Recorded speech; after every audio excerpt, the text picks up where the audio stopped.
Live from the BMW of Atlantic City studios, this is Fantasy Dominance Now. Come dominate fantasy sports with us. And bringing you all the tools to dominate is Gibson Mayer LLC, your certified public accountants. Give them a call, schedule an appointment, 215-369-3300. They're located 301 Oxford Valley Road, Yardley, Pennsylvania. Happy Waiver Claim Tuesday, everybody. Thank you ever so much for joining us. Our panel, Steeler Nation's own, Mikey Kleinkoff. No, you. The wild card fantasy player over there, Brian Daly. What's up? And I'm the brains of the operation, Rob Povey. Matt Tensudi is bringing you all the fantasy dominance from the producer's chair. What's up, gentlemen? How'd you fare in week 5? 3-1. 3-1 again. I'll take it. Yeah, man. I'm going to start listening to you. 3-2 in 3 leagues and 4-1 in 1 league. That's so what's up. I'll take it. That's what's up. I could have had a better week. Yeah. Yeah. Crush City or? No, it wasn't Crush City. It was close, but just a little bit of a heartbreaker, that's all. Sometimes that's worse. Yeah. I'd rather get crushed. Yeah. Like I did in my NFL.com league. I got absolutely crushed, and the dude never took Stephon Diggs out of his lineup. Oh, my God. And I still got crushed. Yeah, my team was bad. horrible. Dude, this dude had Carson Palmer still playing in his lineup. He didn't have a backup quarterback, but he still had Carson Palmer in his lineup, and I still lost. It goes to show there's a lot of luck involved. I mean, we have a lot of knowledge here on our panel, really enough to advocate many others to win, but not for myself. I mean, Jesus, man. Last week, I'm just bringing up my team. I had, LeGarrette Blount put up a pretty good performance. All right, not anything to write home about, 37 yards and a touch, but Eli Manning disappointed in a good matchup at Green Bay. Terrell Pryor was just a non-factor, and I kind of knew that. I knew that Belichick was going to take him out of it, but what's seriously hurting me, and if it wasn't for a late touchdown, DeAndre Hopkins, right? I don't think his fantasy value will ever rise as long as Brock Osweiler is their quarterback. Brock sucks. Yeah, Fuller felt that this week too. He kind of hurt me this week. Yeah. Put up a big fat goose egg to go with Carson Palmer's goose egg on the other side, so that doesn't help either. That evened it out right there. Evened it right out. Yeah, absolutely. I wound up going 1-1 in my leagues. Made a little money, a few dollars in FanDuel, but I had a big $25 team on the line. Yeah. And it went to the bed. It shit the bed with Carson Wentz, and I thought he was going to have a phenomenal game against Detroit. Yeah. I mean, he had an okay game. Yeah. But we'll get into all that and more later. One thing I'm happy about for the station's pick'em, 10-4, baby. There you go. That's more like it. That is more like it. I keep forgetting to check. I keep forgetting. I haven't actually done it in the last couple of weeks. I just haven't had time. Yeah, I feel you. Yeah, I got to go check that out. While we're discussing things, I'm going to be looking that up right now. Well, while Mike's looking that up, I'll let you know that if you want in on the dominance, like us on Facebook, follow us on Twitter and Instagram, and subscribe to our YouTube channel. You search a2dradio.com. Now, if you got fantasy questions, you can tweet at us with the hashtag AskFDN. I'm at RobbieBLTZ. Brian, you are at Brian_A2D Radio. And Mike, you are at Mike_Kleinkoff. Give us the questions. We'll get to them live right on the show. If it's after we broadcast and you're watching the replay, we'll tweet at you. We'll get you the answers and help you dominate in Week 6 in the NFL. In the meantime, we got a great show in store for y'all. We're going to review Week 5 and give who our fantasy studs and duds were and see if they matched up, how well they matched up to who we predicted last week. Some of us were spot on. Others, obviously, as myself, Carson Wentz, way off. We're going to go through injury news and some waiver claim advice, some special waiver claim advice at that. We're going to have an expert in the field, Michael Kelley from GoingFor2.com. He's going to be on the program today, helping us discern who's should be added on the waiver wire and who should be let go to the other schlubs in your league. Really expert mind in the field. Excited to have him on the program. We'll have him later on, as I said. And then, definitely going to get into, fantasy hockey. Hockey begins this Wednesday. Can't wait. Yeah, we're on the precipice of the season. You probably, if you do play fantasy hockey, you've drafted your teams. We're going to review who we drafted, who we're high on, and maybe talk one key injury in Pittsburgh. That'll be not much to Mike's chagrin, but we will talk about the ins and outs of that. But first, we have our fresh or stale for Week 6, and we asked you on Facebook, Who will be the fantasy football stud of Week 6, both Facebook and Twitter at A2DRadio_com? Will it be Odell Beckham Jr. versus Baltimore, who should decide to show up this week and put up some points for the G-Men? Will he continue that against Baltimore next week? LaShawn McCoy versus San Francisco. My guy, Sammie Coates. Actually, I'm taking him from you. I know it's your guy and your team, but I love me some Sammie Coates, and he's got a great matchup next week.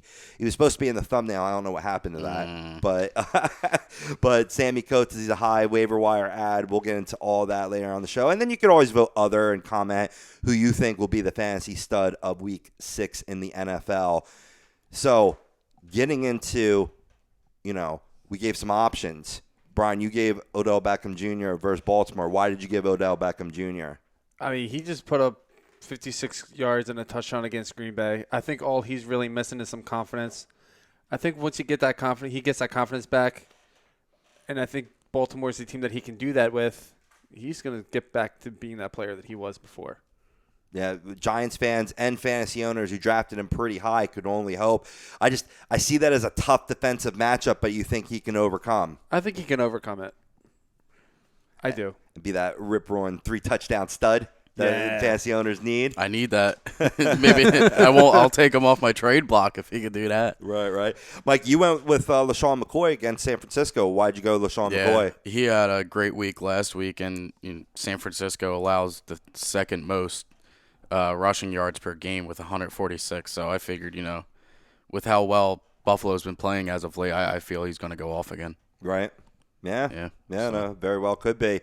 Like I said, I went with Sammie Coates. Miami is going up against, gives up the 4th most points to wide receivers, and Coates has seen a ton of targets the last 2 weeks with Eli Rogers being on the shelf. Now, does Eli Rogers continue to be on the shelf this week? Depending on his injury, I don't know if he's coming back yet, but he did have that toe injury in that one game, and I haven't really heard much news, and Marcus Wheaton hasn't really been playing to his expectations this year, so they might be sharing the slot time because he's more of a slot receiver. So right, turf toe sounds minor, but when you're talking about an NFL professional wide receiver, it's devastating. It's hard to get a time frame on it, so I can see that. But all I see is Sammie Coates got the same amount of targets as Antonio Brown this past Sunday. Yeah. That speaks volumes. He's their deep threat. I think he makes for a great waiver wire pickup. And we'll get to more of that later. Like I said, special guest Michael Kelley from GoingFor2.com will join us here on the program. But before we get into all that, we got Fresh or Stale for Week 6, and this is being brought to you by Scanzano Sports Center, located at 5 Carnegie Plaza, Cherry Hill, New Jersey. You can give them a call, 856-889-3434. Or look them up online, scanzanosports.com. Come get your game in shape. Let's start with fresh quarterback, gentlemen.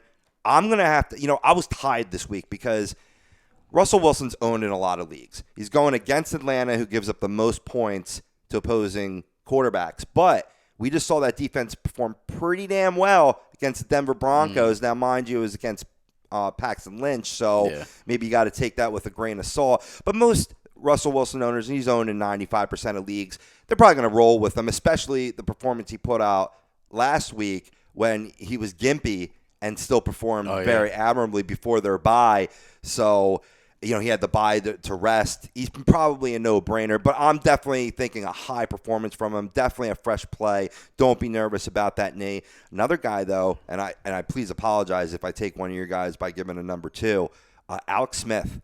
They, too, are coming off a bye and have a pretty darn good matchup. So I think either quarterback there can be a great fresh play this week. Fortunately, you didn't take my guy, so we're good. Good. I was trying not to. Yeah. Going right to you, Brian. Who's your fresh quarterback?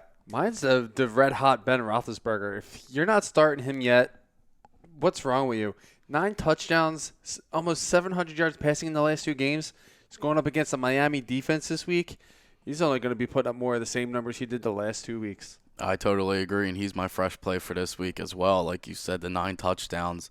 The only turnover he had was that fumble in that game. Yeah, he's throwing no interceptions either. Which is the same thing with Dak Prescott. His turnover was just because of a bad offensive line, Even though Dallas, obviously, they don't have a bad offensive line, but it's just a fluky play there. But, Ben's red hot right now, like you said. The 9 touchdowns is just phenomenal, and I think he's going to light up Miami, who has one of the worst pass defenses, so I expect another 4 here this week. Yeah, Dallas offensive line is pretty good. the best in the game. Yeah, especially But you know what I meant. Like, just I totally know just a bad play by the offensive line that allowed them to edge rush and made them fumble. So. No, absolutely no. Solid point. I was excited to see Tyron Smith back in the lineup, and Ezekiel had himself a day because of it. But we'll get into all that a little later. So you both had Ben as your fresh quarterback. Moving on to the stale side, I know everybody's on the Matty Ice train again. It's Matty Ice. Matt Ryan, he's at Seattle this week. He's at Seattle against that number one defense against fantasy quarterbacks. If you can sit him, if you have a qualifiable backup that maybe has a better matchup, it may be wise to do that. Forget about the name, play for the points.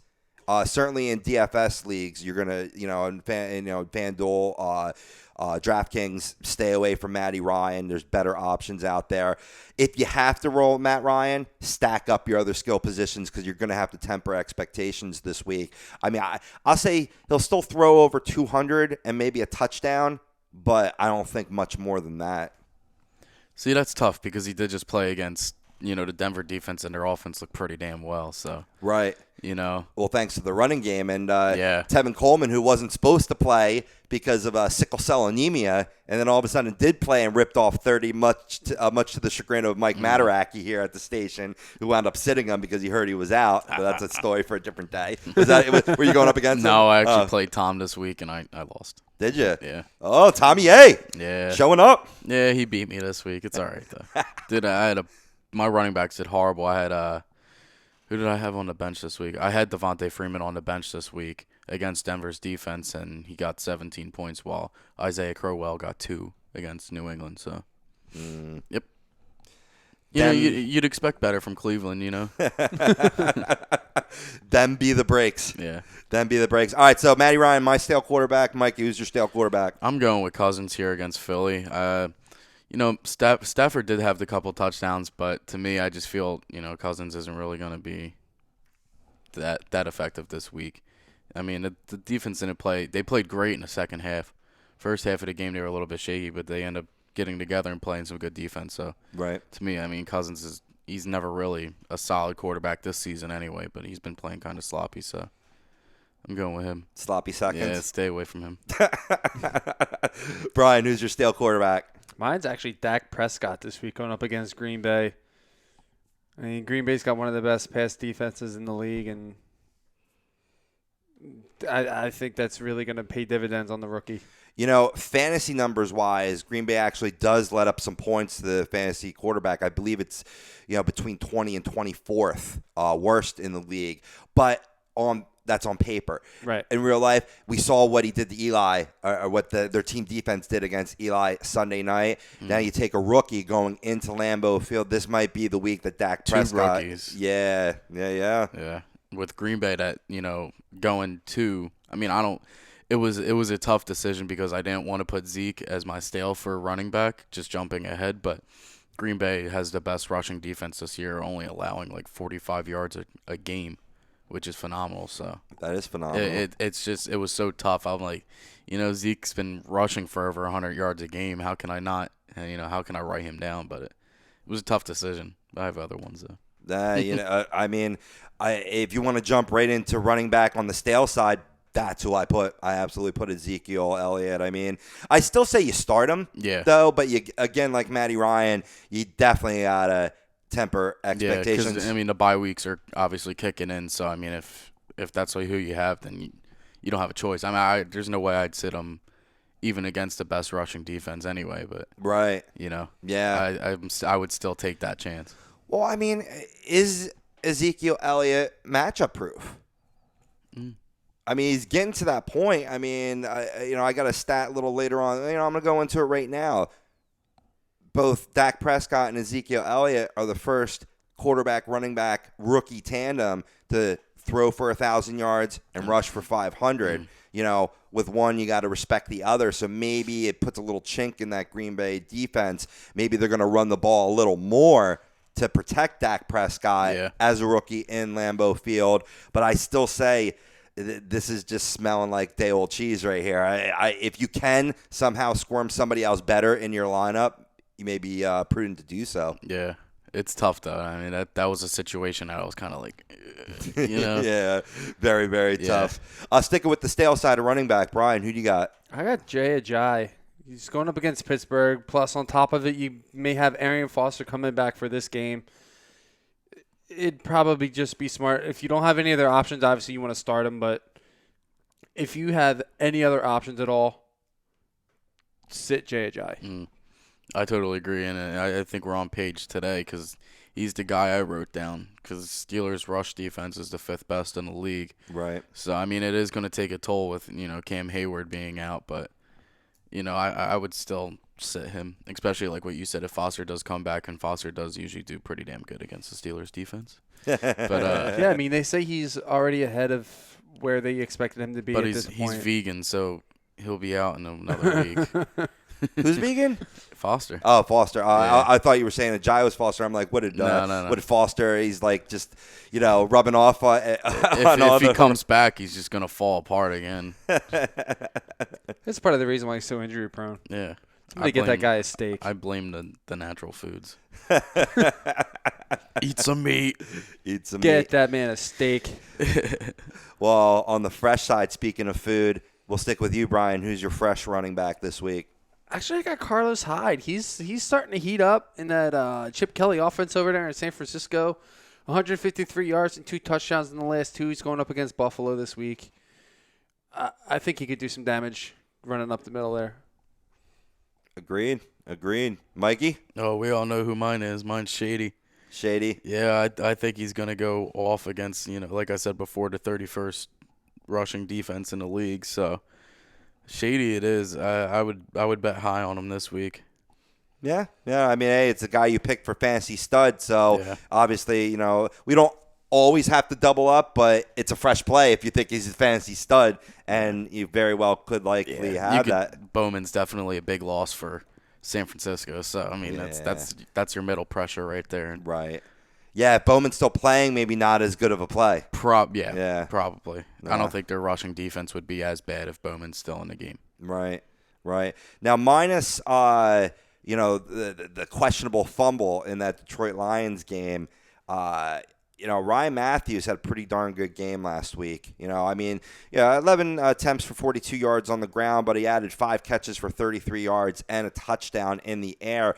Well, this is against Detroit's defense. This week he goes up against Washington's defense, who is 3rd worst in the league, 3rd most fantasy points allowed to opposing running backs. So my fresh running back is Ryan Matthews. Moving on to the wide receiver position, again, I go with my fantasy stud pick. I'm going Sammie Coates at Miami, much like the Washington Redskins in terms of their points allowed to opposing running backs. Miami also 3rd most points allowed to opposing wide receivers, 4th, excuse me. It went from 4th to 3rd already from this week, so they're actually going up in the ranks. I quoted 4th earlier in the show, but it is up to 3 right now. Mikey, who is your fresh wide receiver this week? Give me 1 second. I did pick Emmanuel Sanders against San Diego's defense. I think there is, he's going to go lights out against them, but Last week he had the 7 receptions for 80 yards and he had 9 targets. So, I mean, he's going to be a target monster again this week. Makes sense. But, I like Emmanuel Sanders as much as I don't like him anymore leaving Pittsburgh. But, Sanders it is. Well, that's a good example of putting, fandom aside. A lot of people complain about fantasy football that it really kills the sports fan. You're not even rooting for your team anymore. Right. It's fun. Yeah, it is fun. Well, that's the point. It's fun. Yeah. You actually get to learn more about specific players and how they fare against certain defenses and coverage, and it's actually more of a well-rounded experience for a sports fan. Right. Yeah. I mean, for me, I'm a fan of players. I like some teams. I follow some teams, right? So it doesn't really kill my fandom because I'm a fan of the NFL. I'm a fan of the Shield. I'm a fan of the players. So fantasy really befits me. But if it's ever, going up against Cowboys or Jets or whatever, it's a beautiful situation. You always got to root for your team. But if your team should lose, due to a high performance of one of your fantasy football players, well, at least you get a little benefit from that. I try not to start any guys going against the Steelers. Yeah? I try not to. I was just saying, praising you for being unbiased. No, I know, but I always try. I mean, obviously, I wouldn't sit Odell Beckham when he goes up against Pittsburgh because Pittsburgh has one of the worst passing defenses in the league. But I mean, there's some like guys that are questionable. Oh, what's he gonna do? I don't start them. You know, like obviously with the Jets last week, if Eric Decker was healthy, I'd start Decker. Yeah. You know, but of course, I try not to, like, especially daily fantasy. Right. I try to stay away from those guys. Right. Yeah. No, makes sense. The great discussion, fellas, but I totally lost track of where we were at in our fresh or stale. We were just talking fresh Mikey. wide receiver. Yeah, we're a fresh wide receiver. Manuel says, so you're a fresh wide receiver, Brian. Mine is not Odell Beckham Jr., believe it or not. Oh, okay. Mine is actually Michael Crabtree. Oh, yeah? 4 touchdowns in 2 games going up against Kansas City, and he's quickly becoming David Carr's go-to clutch performer from week to week. So, you know, he's got his big guy in Amari Cooper. Now he's got Crabtree on the other side. Crabtree's still getting plenty of looks throughout each game, so start Crabtree. That Chiefs defense doesn't worry you a little bit coming off a bye? Not really. I mean, they've kind of been underperforming so far this year, so... You saw what the Steelers did to him. Right. Put up 22 in the first quarter. Made him look like a rookie playing a professional in Madden. Yeah. No, I got you. Moving on to the stale side, I'm going to go with I'm saying you don't even temper expectations. Sit Travis Benjamin versus the Denver Broncos. Mikey raising his arms. We must be in agreement here. I have other selections, but he was one of them. He was one of them? Yeah. Yeah, I mean, Travis Benjamin has been the man out in San Diego filling in for Keenan Allen, who's been out all year. But Denver's defense, first overall in terms of least amount of points allowed to opposing wide receivers. Now, you know, they got exploited a little bit, you know, against the Falcons, but Falcons pretty high-powered offense. San Diego Chargers are slowly becoming Dallas Cowboys of the AFC. You know, I mean, they just screw the pooch any which way you can. I mean, if you watch this week's game, it's horrible. Oh my goodness, horrible. And we'll be reviewing all of Week 5 action later on in the show. I feel so bad. Right? You know, Phillip Rivers is my fantasy quarterback, so all I was hoping was for them to score a touchdown and take the lead. Right. And also, I have Lambeau, who's their kicker. It was my kicker this week as well, too, so that could have been more points for me. Yeah, it could have. But I feel so bad. They're like, we don't want to win this game. We just want to screw over Mike Kronkoff. Yeah. That's what we want to do. I'm lucky I won this week. I really am. Compared to what the other guy that I was playing, his team, compared to mine, I have too many injuries to be winning games right now. I hear you. Well, I mean, like I said, Travis Benjamin put up $117 on 7 catches last week, but against Denver, I say you sit on Mikey. Who you sitting this week? Well, since you took mine, you know, I'm going out on a limb here and saying T.Y. Yeah. This week, Houston has the best pass defense in the league, so it's a really gutsy call. But you know, after Ty had a great week this week, but I don't know. Houston's defense they're very optimistic to me, and just this week, I don't know how well their rush defense is going to play, or the offensive line is going to handle Houston's defense because you know their offensive line sucks. Oh yeah, so, it's horrible. Yeah, the pressure's just going to get the luck. So I mean, at least they don't get the. I mean, if it was with J.J. Watt in the lineup, it'd be a no bueno. Like absolutely, you know. But maybe they stand a little bit of a chance. But yeah, I stay away from most Colts players minus Andrew Luck, and even my Andrew Luck at this point because of that offensive line. Yeah, Brian, who's your stale play and wide receiver? Mine is Terrell Pryor. He's going up against Tennessee this week. This is the same Tennessee defense who I think is a fairly solid defense. They shut down DeAndre Hopkins last week, which opened up another receiver. But also you got to keep in mind, Terrell Pryor has Kessler thrown to him again this week. Another situation where there's another rookie. But Terrell Pryor might be the quarterback this week. Yeah, there's been some reports. We'll get that into our injury report a little bit later in the show, too, just to tease that. I got some updates on one Mr. Cody Kessler. I thought I saw that Cody Kessler they were planning on starting him this week. Way to ruin the surprise. Oh, that's why I brought it up. You know what? Turnabout's fair play. I ruin your surprises all the time. Yeah, no worries. True. No worries. No, but the thing is, though, if Terrell, because Whitehurst got hurt in the game as well, with Cody Kessler. Right. Set up the only backup is Terrell Pryor, so he might actually give you more fantasy points being the quarterback of the game too. So No doubt. I don't know. That's kind of crazy. We'll Right. see. I mean, it was the same That's thing like with Edelman. New England. Yeah. So you never know. We'll see. Yeah, we will see.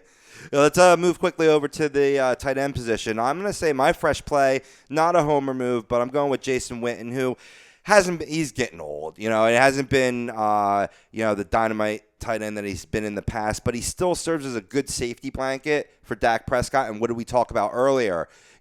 He's probably going to have a rough go at it in Lambeau Field, which means I think more targets for Jason Witten. And Green Bay is giving up the 7th most points to opposing tight end. So my fresh play is to start Jason Witten. On the stale side, I'm going Dwayne Allen at Houston. A lot of the reasons that you gentlemen gave for Colts targets, Houston gives up the 2nd least points to opposing tight ends.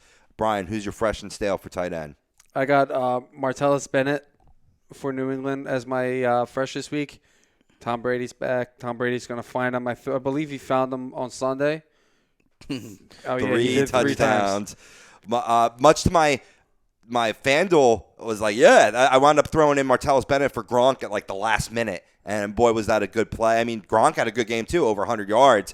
You're getting back to how it used to be when it was Gronk and, the sad story of Aaron Hernandez. Now you have, you got the dual tight ends back, and he loves throwing to his tight ends. Right. That's the only reason why I'm a little squirmish about, you go with one and then maybe, Gronk gets all the highlights. But, they showed how they can both have good fantasy days. Yeah, I mean, Bennett didn't get many yards, but he got 3 touchdowns out of the day. Right. Mm. So, I'm going to start him, obviously, with Tom Brady being back and going up against Cincinnati. Right. And then on the stale side, I got Jack Doyle from Indy. Yeah. Going up against Houston, but he's also regressing in his role. Right. They're starting to turn him back into what Brent Selleck is to the Eagles, and he's a blocking tight end. Right. So avoid him at all costs. I got we got the Indianapolis Colts tight ends. We got them covered. I have their 3rd string tight ends.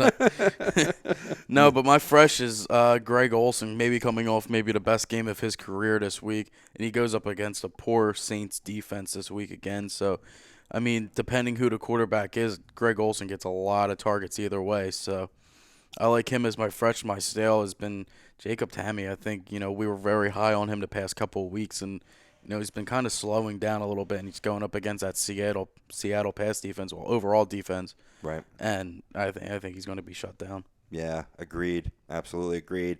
For fresh or stale defense, I'm advocating to start Ravens defense at the G-Men. And believe it or not, I'm saying sit the Chiefs defense at Oakland.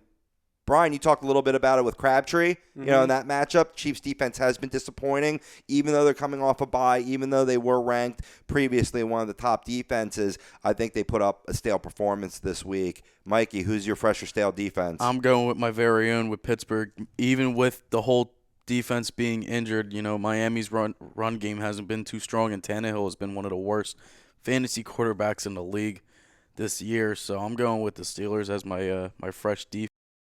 My stale, I'm going with Jacksonville against Chicago. Brian Hoyer really showed himself this week, and minus the loss, but Hoyer played great. Yeah. He got me almost 30 fantasy points this week. So Holla. I'll take it. Brian, fresh or stale defense. Me and Mike are on the same page here with Pittsburgh against Miami. Yeah. Start Pittsburgh. And then on the stale side, I got Cincinnati against New England. Again, I sound like a broken record here. Tom Brady's back. That New England offense is going to start rolling. Cincinnati, I think, has had a little bit of an underperforming defense this year so far. But, it's Tom Brady. Tom Brady's going to pick apart that defense. He's going to do his thing. Right. He will pick apart that defense. There's no doubt about that. Going to the kicker position before we head to pay some bills. I'm going to advocate Chandler Cannizzaro versus the Jets. The Jets are actually giving up a lot of points to opposing place kickers. He's one of the best in the league.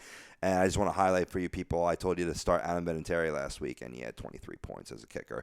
Kickers can really determine who wins and who loses in a fantasy matchup, so pay attention, boys and girls.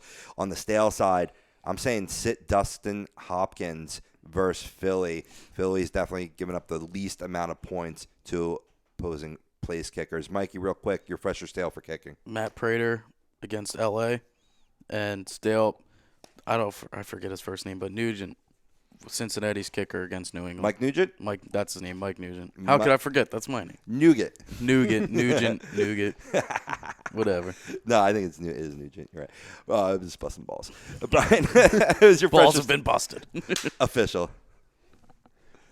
Dan Bailey against Green Bay. I got to start him for obvious reasons. I don't think Dallas is going to get in the end zone too much, so I think they're going to rely on Bailey a lot. And his back proved to hold up last week. It did. And then sit Chris Boswell against Miami. Yeah.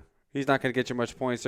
New England's going to, or Pittsburgh's going to be in the end zone a lot. Yeah, Chris Boswell's been disappointing this year, too. He was definitely a sleeper kicker coming into the drafts. But, all right, that's our Fresh or Stale for Week 6 in the NFL. On the other side, we're going to review the week that was, the NFL Week 5, talk about the fantasy studs and duds of the week, and one big fantasy stud I need to talk to you about before we hit the break, and that's the BMW of Atlantic City dealership. They challenge its sales team. They must sell 100 vehicles, which means you save. Right now, lease a certified pre-owned elite 2016 BMW 320i with xDrive, just $299 a month for 36 months. The ultimate driving experience is closer than you think. BMW of Atlantic City, easy to get 2 minutes off at exit 37 off the Parkway, or check them out online, BMWAtlanticCity.com. You are listening to Fantasy Dominance Now on A2DRadio.com.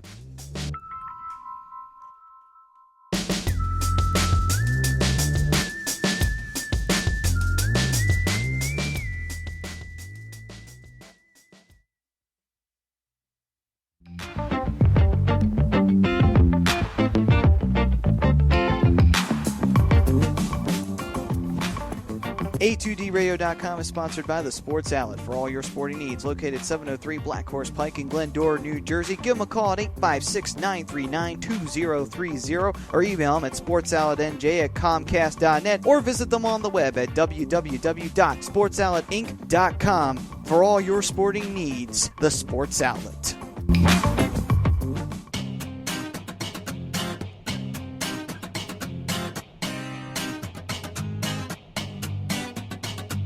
A2DRadio.com is proudly sponsored by Gibson Mayer LLC Certified Public Accountants. Gibson Mayer, located in Yardley, PA, is a leading accounting and business consulting firm with a proven track record of handling critical issues with expertise across many different industries, including construction, distribution, hospitality, manufacturing, real estate, service trades, merchandising, professional services, and professional athletes. Give them a call at 215-369-3300. That's 215-369-3300. Your initial consultation is always free, and if you tell them that Tom and Mike from AM and the PM sent you, you'll receive 15% off all income tax services completed by February 15th.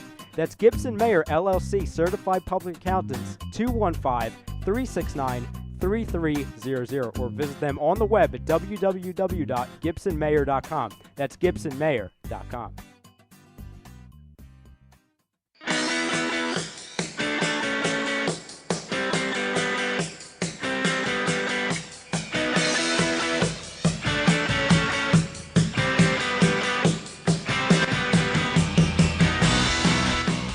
Hey, do you need to get your skills in shape? Then contact the Scanzano Sports Center, located at 5 Carnegie Plaza in Cherry Hill, New Jersey. You can give them a call at 856-889-3434 or visit them on the web at www.scanzanosports.com. John Scanzano offers individual, semi-private, and team training lessons in hitting, pitching, catching, outfield, along with turf rentals. The Scanzano Sports Center is equipped with a 31,000 square foot indoor facility, 4 batting cages, and a 4,000 square foot strengthening and conditioning room. So what are you waiting for? Contact the Scanzano Sports Center today.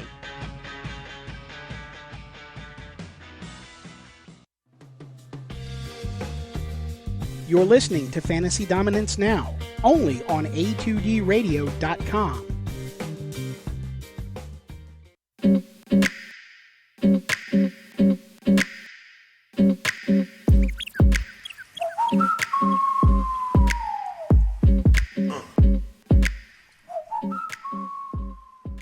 And welcome back to today's Fantasy Dominance, now only on A2DRadio.com. If you want in on the dominance, like us on Facebook, follow us on Twitter and Instagram, and subscribe to our YouTube channel. You search A2DRadio.com. If you got fantasy questions, tweet at us with the hashtag AskFDN.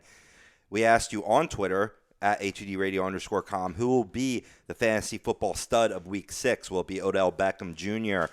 versus Baltimore, LaShawn McCoy versus San Francisco, or Sammie Coates at Miami? We gave you another option, too, in case there's somebody else that we may have forgotten about, but highly doubted. We had a great panel here. Brian Daly, Mike Kleinkoff, myself, Rob Povia, Matt Sensudio on the ones and twos.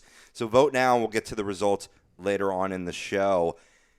Man, it was a wild Week 5. You got your totals finally for your pick'em? Yes, I do. I went 9-5, so just one game less than you. Awesome sauce. I was so close to 11-3 too. I was really going for 11. I won one game really. Well, I lost by the half point against San Diego. Right, that was it. That was the game. Yeah. I lost that. Goddamn place. Philly. I thought Philly was going to blow them out of the water. But yeah, I did pick Oakland, but they were -3.5. So. Fire that long snapper. Yeah. No, it wasn't the long snapper. It was the holder. Was it the holder? The holder botched it. He, caught it and then slammed it on the ground. It was like... Oh, he did a Romo. Oh, in that San Diego game? Yeah. In playoff time now. I have to say, before we get to anything else, Jerry Jones is an idiot. To think that when Tony Romo is back and healthy that he's just going to be the starter right away, you might have one of the most impressive rookie duo tandem here, and you're going to ruin it? Yeah. For a guy that's going to come in and probably break his collarbone on the first play of the game, It's just they're in bed together. I get it. But I don't know, if Dak somehow finds a way to get the Cowboys to 5-1 at Green Bay, oh, my God, heads will roll if you throw Romo back in. I mean, and just look at Dak Prescott, what he's done so far, right? He is now number 1 in NFL history with 156 attempts and counting. He's still going without throwing an interception to begin his career as a rookie. That's as a rookie in his rookie season. To begin a career, Tom Brady was over his rookie and second year, still holds a record with 162. We'll get to Tom Brady a little bit later in this review, and as he made his triumphant return. But I mean, Dak Prescott, he's building confidence in throwing the ball downfield, which would have been the only thing you could pick apart. He's just not throwing the ball downfield very much. But he was 3 for 3 and throws over 20 yards, massing 69 yards on those total runs. Hey, Mr. Bird, does he still stink? He said Dak Prescott stinks on the rundown. I wouldn't say he stinks. He's not as good as Carson Wentz, but still impressive. Yeah. He did have his first fumble lost this week, so he does have a turnover now on his resume. But I mean, you're talking that's in the Cowboys' 5th game. Romo would have already had 10 interceptions. Been right in line with Fitzpatrick. Right, exactly. And let's look at what that Cowboys offense did against the Cincinnati Bengals. The Cincinnati D allowed touchdowns on the Cowboys' first 3 possessions, and that's the first time they let an opponent do that since 2005. Also, hadn't allowed a rushing touchdown all year before 3 in this game, and that was 2 for Ezekiel Elliott and 1 for Dak Prescott running it in. The Cowboys are 52-17, score-wise, in their last 7 quarters. Definitely firing on all cylinders. And then on the defense, they're employing a bend, not break defense. Their secondary is looking much stronger than expected, particularly Morris Claiborne and Brandon Carr, along with Barry Church and Byron Jones in the safety positions. Actually seeing good tackling for a change. You don't really get that much with Cowboys defense, but you are getting that. As I said before, Ezekiel Elliott, most yards through the first 5 games in Cowboys history. And, the Cowboys are the first team in the NFL to have a 1,000-yard rookie passer and a 500-yard rookie rusher in the first 5 games of the season per the Elias Sports Bureau. So that's the ins and outs of that game. That game, obviously, I was paying attention to this week. Brian, any games that really stuck out to you? I really only got to watch the Eagles game. I was watching my nephew. I didn't really even get to watch that. But from what I saw, the Eagles came out a little rusty. They came out in the first half. Wasn't really running the ball well. Carson Wentz just looked a little out of it. But second half rolled around, they started to find their way back to the way they were before the bye week. And, yeah, like I said, I didn't really get to watch it. I was watching my nephew, so I didn't get to really watch anything this week. No, I got you. And I'm glad you bring up the Eagles-Lions game because, coming off a bye, all these comparisons to Doug Peterson and Andy Reid. Andy Reid led Eagles were awesome after the bye. I thought it would be no different, but yeah, there was a lot of ring rust, no doubt about it. On the plus side, though, what I did see Carson Wentz do, he spread the ball around very well. 6 receivers had at least 3 receptions in this game, and he did throw his first pick on a home run attempt to try to win the game. But I think you got to respect that. Even though, he's the first one of the two to throw a pick now, man, you want your quarterback going for the jugular there in that situation. Well, yeah, I agree. But also to actually finally see him at a point where he's playing from behind to see how he can handle it, I think he handled it pretty well. They made the necessary changes in the second half. They came out firing. Carson Wentz eventually led the team to take the lead, 23-21 at one point? I mean, eventually they lost it on a Ryan Matthews fumble, but, he still looked pretty good. I have no complaints about how Carson Wentz played on Sunday. Was that ball, did it get out of bounds? Hell no. Was it touched by a player out of bounds? It might have touched a player out of bounds, but it definitely wasn't, intentional. Yeah. It was a huge – I can't really use this word, so I'm going to say pile. There's a huge pile of players right there. I'm sure somebody was out of bounds, but, the ball definitely wasn't. No. Well, it's definitely a very disputed play. The refs certainly were much of the target of ridicule by the Philadelphia Eagles fan base this week. Looking at Theo Riddick had himself a day for the Detroit Lions. 49 yards on the ground, but 6 catches for 33 yards and 2 touchdowns in that, taking away targets from Marvin Jones, one of my FanDuel plays, which kind of pissed me off a little bit. He did have the touchdown. Yeah, he did have one. Yeah, he had one. I'll take it, but I wanted more. Yeah, I needed don't more. we all? Yeah. I had the 3 Bs in one of my lineups, and they got me the most points out of everybody. Right. So, Now, luckily for one of my fantasy teams, man, I got a lot more on Thursday Night Football back Cardinals against the San Francisco 49ers. David Johnson, man, really proving his weight in terms of how high he got drafted. 157 yards on the ground, 2 touchdowns, chipped in for another 3 catches for 28 yards. He put up 30.5 points in my half-point PPR league. Oh, man, David Johnson, I'm riding him all the way to a fantasy championship in that league. Is that our league? No. Okay. Oh, yeah, it is, actually. Is it? Yeah, Doug's league. Yeah, I forgot you were in there. I play him this week. I can't catch you on a good buy, huh? Nope. Hey, we'll see what happens, man. My luck is bound to run out in that league. That's for certain. The guy I just played this week, his entire starting lineup was on a bye this week, and I still lost. And he didn't even have his quarterback playing. So how do you lose to that? I'll tell you how. William Fuller. Yeah. It's embarrassing. Believe me, I'm in the same boat, man. I didn't even break 100 in that league, but neither did I. I hit 95. Yeah. He had 105 to beat me. I'm like, oh, come on. But all you listening out there, we do know what we're talking about. It just doesn't always work out because it is injuries play a big role. Injuries play a big role, and we'll be getting into the vast amount of injuries that went down this week in Week 5 on the other side. But before we get into all that, I want to let everybody know about Liberty Event Rentals, the proud sponsor of A2DRadio.com. For all your party needs, tents, chairs, tables, linens, they rent all that to you. They take care of your party needs. Give them a call, 267-314-7368, or look them up online, libertyeventRentals.com. We'll talk about little Jet Steelers. I'm down for it. Well, I'm going to try to sing this. You're in good hands with Marshall. Did you see that juggling TD catch earlier in the game? That was a fantastic catch by one Brandon Marshall. Yeah, but that's really – he had a great game, I do have to say. He had over 100 yards receiving and the touchdown, of course. But other than that, the Jets' offense looked like shit. Let's be real. So I'm not disappointed with the way they played. In the beginning – a lot of old Todd Haley was coming out of why I never liked him in the beginning because it was like it was just stupid play calling. Like, let's run the ball on 3rd and 10 when we have deep threats and their corners were playing horrible. Right.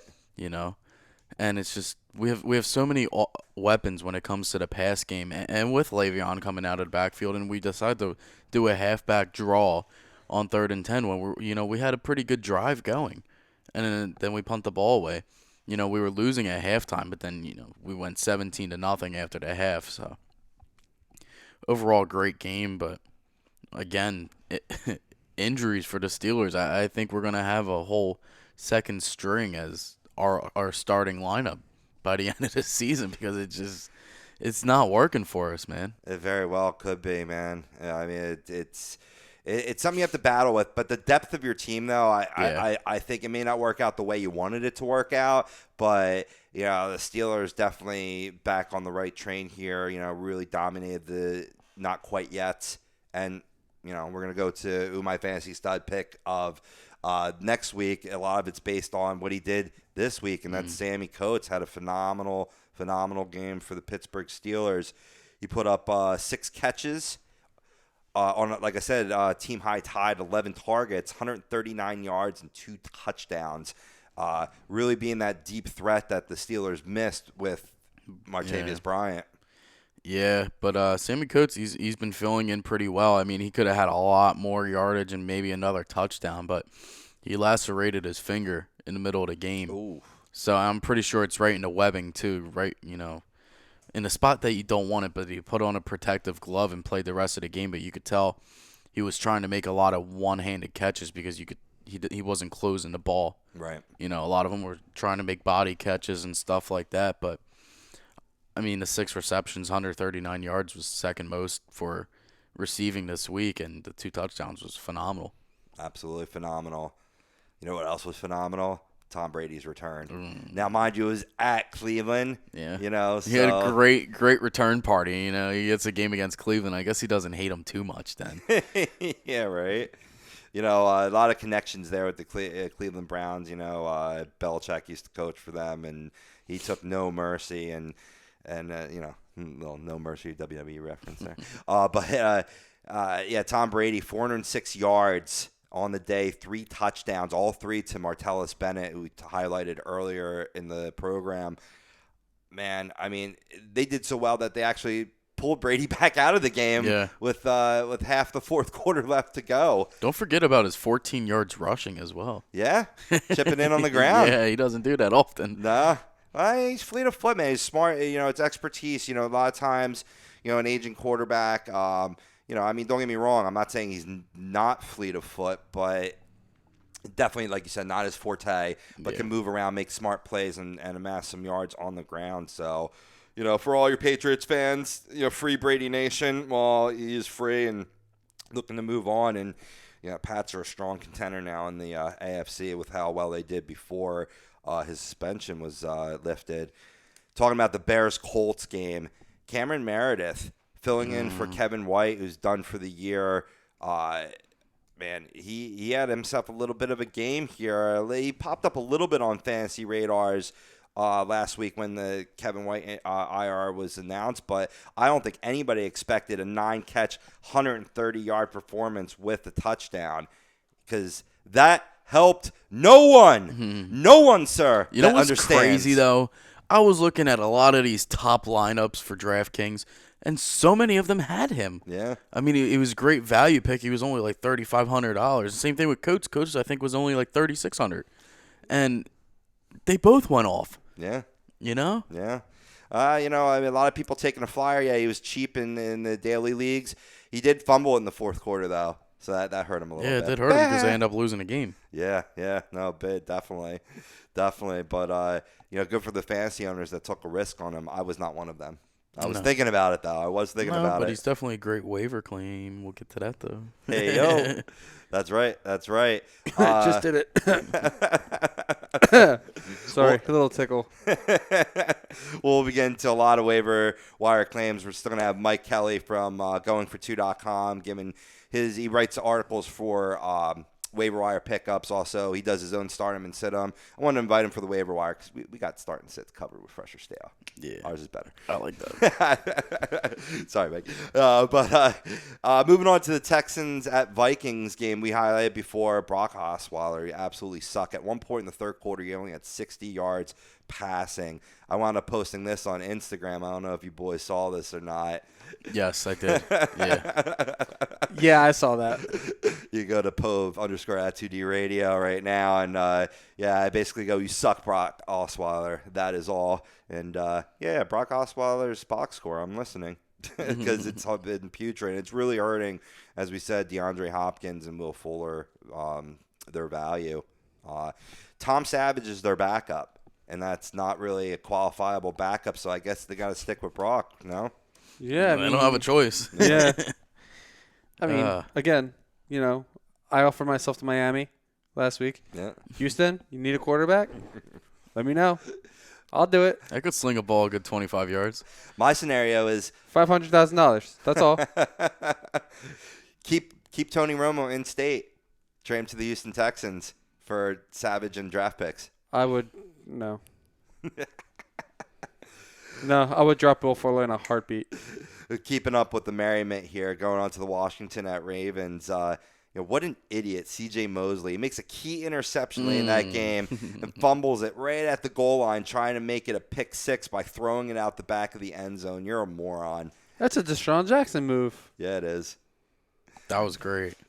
Going against his team, ironically enough. So, and, he's battling a little bit of an injury, too, in that game. I think it might have been on that play. He's receiving an MRI on his injured hamstring. We haven't gotten the results as of yet, but if you're an IDP owner of C.J. Mosley, first of all, you're already upset with that fumble. You know what I mean? Yeah, sure, you got the points for the pick, but whatever you gained, you lost with the fumble. Yeah, pretty much, right? Exactly. That was amazing because I was so pissed off that Cousins threw that interception, and then he dropped it, and I'm like, Washington's got this. Yep. I needed that. The Pittsburgh has clear number one in the division now. Right. So I'll take it. Not surprisingly, the Ravens have fired offensive coordinator Mark Trestman. The Ravens rank just 23rd in both total yards per game, that's 338.2, and points per game with 18.8.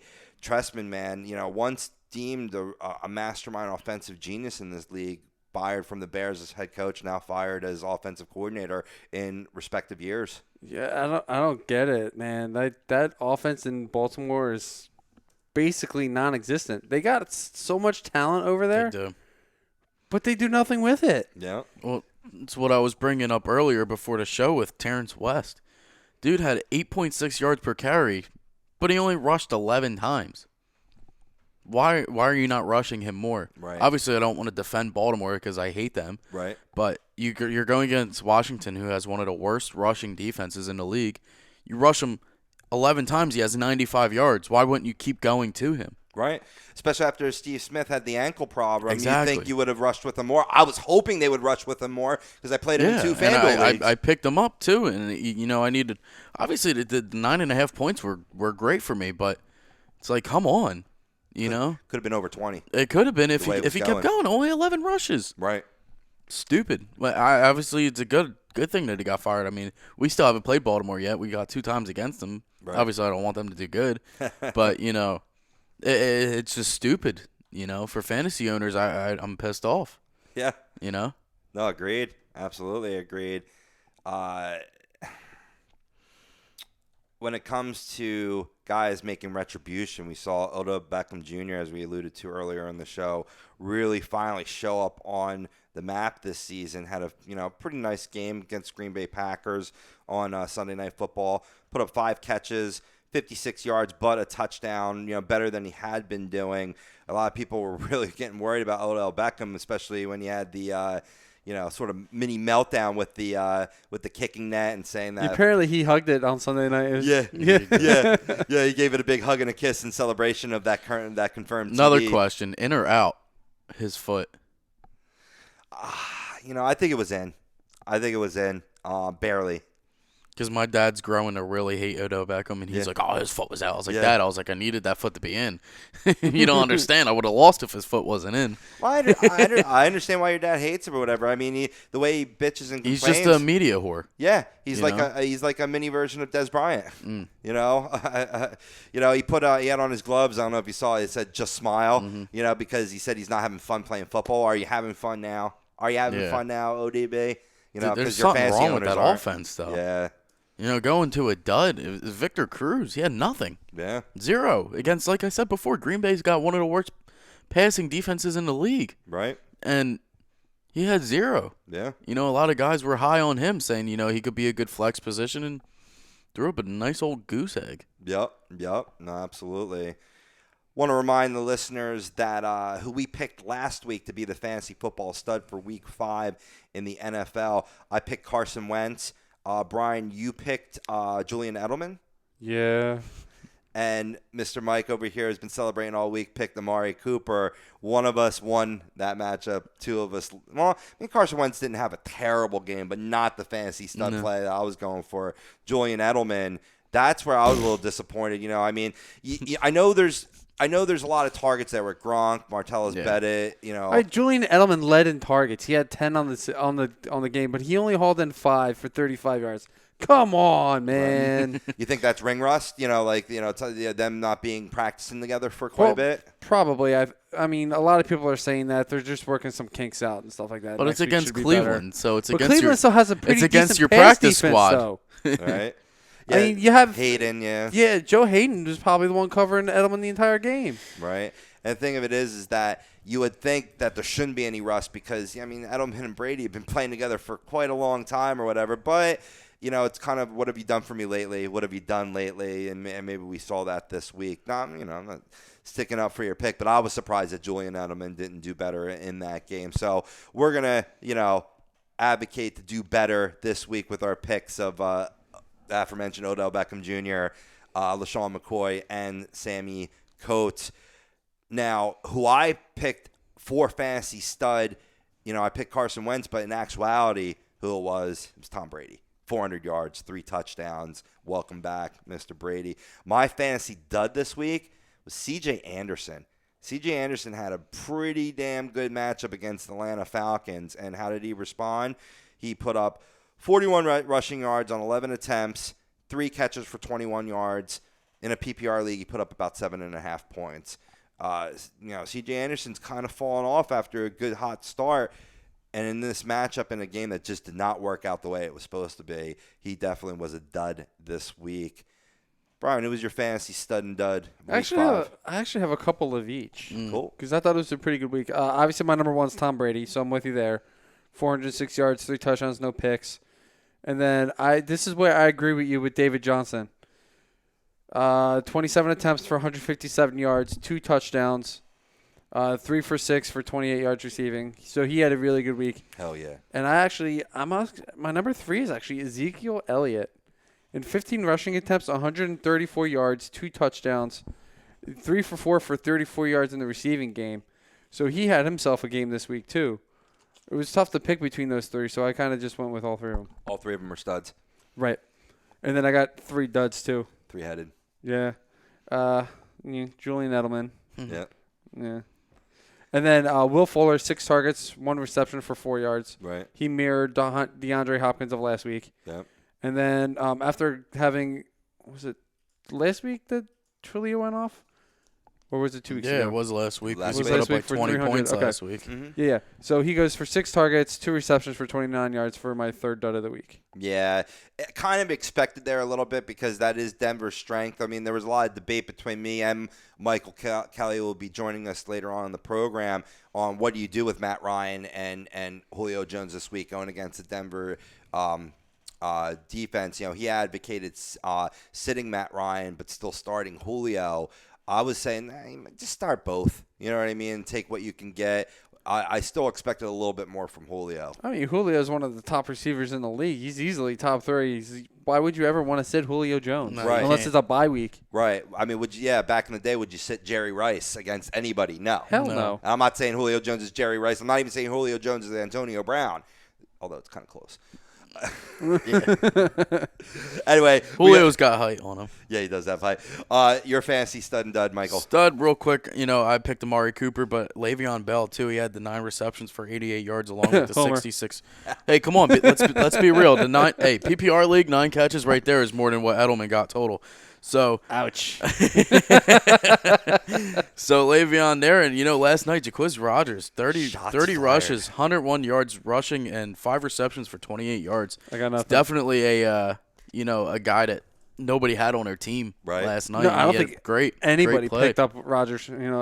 I'm going for him this week, but we'll see what happens. I actually did pick him up because I was a Charles Sims owner, and I wanted to have that backup. And in the end, I wound up starting Chris Hogan anyway in that matchup against the Browns. Which wasn't bad. Yeah. He had 111. Yeah, something like that. 111, 115, 4 catches. Yeah. He got knocked. He would have had a little more, but he was in and out of the game due to a head injury, and we're going to update that in a little bit on the other side. Yeah. But so I wound up dropping Jacquizz Rodgers just not to have the temptation anymore to start him, just to be like, all right, I'm sealing the deal right here. I can't bank on what Rodgers will do. And now I'm going to have to go for him on the waiver wire again. Little tease for the next segment. But I want to let you all know about the BMW of Atlantic City dealership. They challenged its sales team. They must sell 100 vehicles, which means you save. Right now, lease a certified pre-owned elite 2016 BMW 320i with xDrive, just $299 a month for 36 months. The ultimate driving experience is closer than you think. BMW of Atlantic City, easy to get to. Minutes off of exit 37 off the Parkway. Or check them out online, BMWAtlanticCity.com. On the other side, we're talking injury reports. We're talking waiver wire advice with Mike Kelley from GoFor2.com. You're listening to Fantasy Dominance Now here on A2DRadio.com.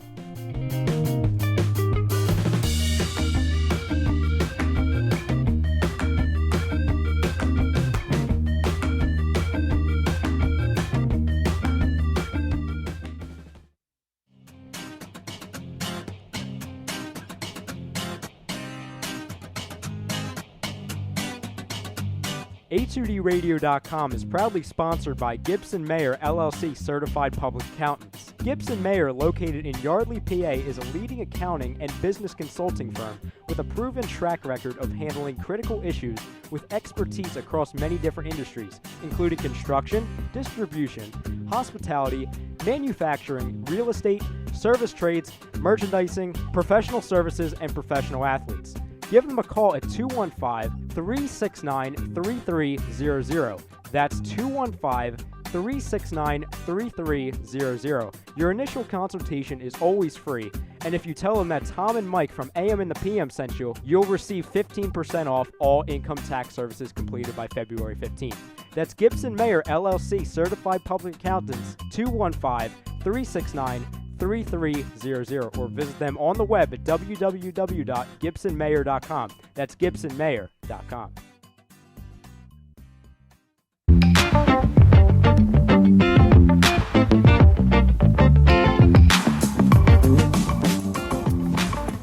A2DRadio.com is sponsored by the Sports Outlet for all your sporting needs. Located 703 Black Horse Pike in Glendora, New Jersey. Give them a call at 856-939-2030 or email them at sportsoutletnj@comcast.net or visit them on the web at www.sportsoutletinc.com for all your sporting needs. The Sports Outlet.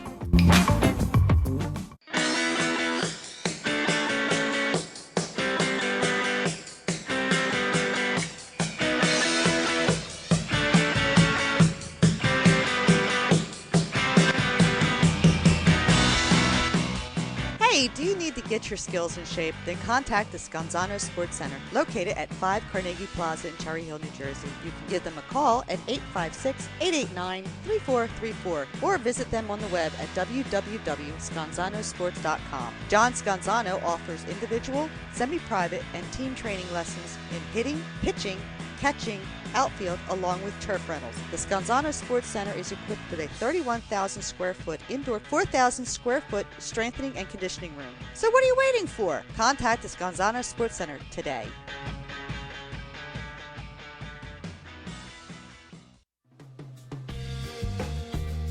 You're listening to Fantasy Dominance Now, only on A2DRadio.com.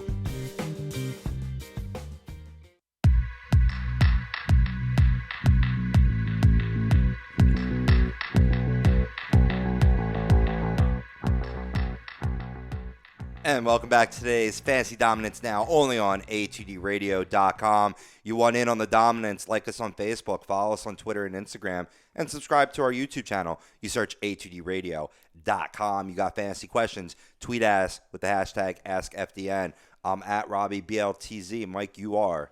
Mike _Kleinkoff. And Brian, you are. Brian _A2D Radio. .com. That's right. Minus the .com part. Just busting guys. .com. But yeah, it's been a great show so far. We gave you our fresh and stale plays for Week 6 in the NFL. We actually put out a Twitter poll question: who will be the fantasy football stud of Week 6? Will it be Odell Beckham Jr. versus Baltimore, LaShawn McCoy versus San Francisco, Sammie Coates at Miami, or other? You can vote now. We'll get to the results the last segment of the show, but right now we got to jump on with some injury reports, man. It's been another banged up week in Week 5 in the NFL, and I want to start off with the aforementioned Cody Kessler, who's battling a rib injury. He got knocked out of that game against the Browns, throwing the aforementioned Terrell Pryor into the mix before, Cody Whitehurst? I forget his Charlie. Charlie. Thank you. Into play, which is just horrible for anybody that was playing any targets for the Cleveland Browns. But good news, as Brian alluded to earlier on in the show, the rib injury is considered day-to-day entering this week, and there's a good chance he will be able to play Sunday against the Titans. So for all you Cody Kessler owners, which is probably like one or two in all the land, you got good news right there. But if you have like a Duke Johnson Jr., you got Terrell Pryor, Isaiah Crowell. Kessler had been playing well for the Browns, so it's good to see that he'll be back in action. Then we got Jeremy Hill. Jeremy Hill popped up on the injury report. He left Sunday's game against the Cowboys in the second half with a shoulder issue. Hill indicated Monday that he's fine. Of course he's going to say he's fine, but is he really fine? He aggravated an issue that he had been dealing with heading into Week 5, but it's not expected to sideline the running back this weekend when the Bengals take on the Patriots. So you're going to want to stay tuned for that, monitoring that situation. Brian, you had a little update on Charles Sims. Yeah, Charles Sims, actually, I found out this morning, been placed on IR. They don't know if his season is over yet, but apparently his knee injury is a little bit more serious than they had originally thought. And as of right now, it's looking like his season's over. Yeah, which is a shame because even when Doug Martin was playing, Sims still held fantasy value. His value skyrocketed with the muscle hamster on the shelf. He had an opportunity to shine there, and now his season's done. So you're going to hold out for Doug Martin, or maybe you're going to rush to the waiver wire and pick up one Jaquez Rogers. We'll get into that in a few minutes. Steve Smith Sr. had an ankle injury. He came up lame in the Washington-Baltimore game. The latest update here, just as I bring this up, prior to his exit, he was just, he had caught all 3 targets for 29 yards. There's no update on the ankle injury. He's just going to nurse it, see. You have to pay attention to Thursdays and Fridays practice, see if he's a limited or full participant. But for now, be prepared to be without Steve Smith Sr. Chris Hogan looks like he should be good after battling a vicious head injury against the Cleveland Browns. As I said, he's a good target, a good deep threat for Tom Brady. So, we're going to hope that Hogan is good to go coming into this next week, as he was on the field for 49 of the Patriots' 80 snaps on offense in Sunday's 33-13 win over the Browns. He was knocked out on 2 separate occasions, but he returned both times. He's going to pop up on the Patriots injury report. You know that because they had 11 on the questionable side this past week. But I think Chris Hogan should be good to go. On the IDP side, Josh Norman, his wrist injury is becoming a problem.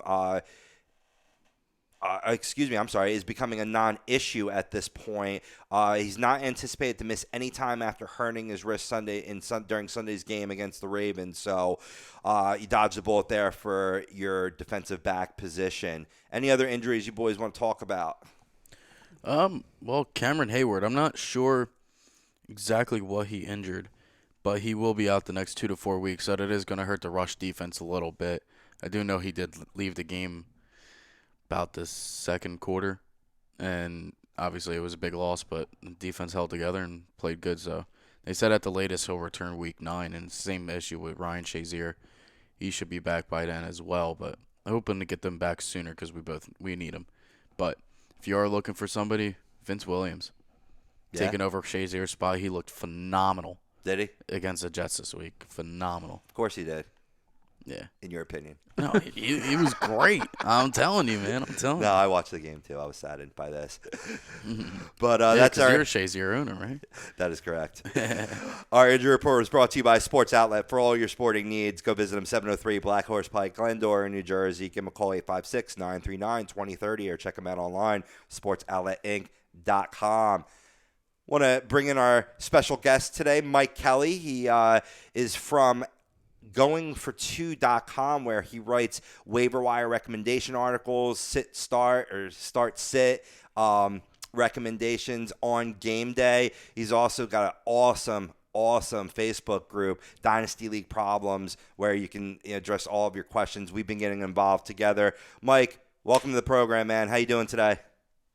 I'm doing great, guys. Thanks for having me on. Oh, you're quite welcome, man. You're quite welcome. You are at Mike Kelley DLP. Is that correct on Twitter? That is correct. Cool, man. Cool. And, we're both in the biz of recommending, people advice for fantasy to dominate in their fantasy leagues. You want to tell the viewers a little bit about your background, where you come from, and what you're currently doing? Well, I've been playing fantasy football for, I guess, coming up on like 25 years now. I remember my first draft pick was Randall Cunningham, the year he broke his leg in Green Bay in the first quarter and ruined my entire season, and I loved fantasy football ever since. And I've been doing Dynasty a lot lately. That's where I really love it. I'm actually in one league with a bunch of my friends. We've been going. This is our 21st year of doing Dynasty together in that league. So I've been doing fantasy football long before the internet was around to help and to get answers from. You were going to the library looking up stats like me, huh? Absolutely. Yeah, I started off with fantasy baseball as more of a baseball head, and I got into fantasy football a little bit later in the early 2000s. But yeah, man. No, I mean, it's good having that way of how trends go. I mean, there's different players, but it's the trends of fantasy football that you need to pay attention to, and especially when you're laying waiver wire claims. Mike, Week 6 waiver wire claims. Who are you advocating? Can we get a little preview of your article on Going for 2? Well, I actually think there's a lot of good wide receiver choices this week. And all my numbers are based on, I usually use Yahoo. It seems to be a very popular league. And Sammie Coates is only owned in 36% of leagues. And I think after Marcus Wheaton and Eli Rogers, now I know Eli's hurt now, but either one of them taking a firm grip on that wide receiver 2 spot, it seems like it's come back around to Sammie Coates the last couple of weeks, and he's done a really good job. Still drops the ball more than I like, but he's making some big plays, and I think that only 36% owned, he's worth getting. Oh yeah, we've been advocating him all show, man. It's great that we're great minds think alike. Absolutely. And then the other two, I know Cameron Meredith is a real popular one, and I know he had a great game, but it was Indianapolis Colts, and I'm nervous. Right. He's only 2% owned, and I think there was a reason for that initially.